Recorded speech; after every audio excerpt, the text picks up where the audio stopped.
மழைத்துளி எங்கே விழுந்தது தெரியவில்லை. எந்த சிப்பியில் முத்தாய் போச்சோ இதுவரை ஏதும் தகவல் இல்லை.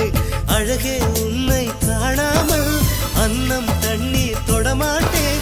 ஆகாயத்தின் மறுபக்கம் சென்றால் கூட விடமாட்டேன். உன்னை காணும் முன்னே கடவுள் வந்தாலும் கடவுளை தொழ மாட்டேன்.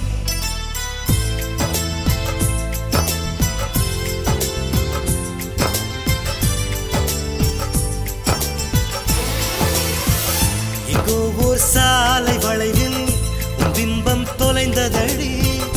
அங்கேயே நின்று கொண்டு என்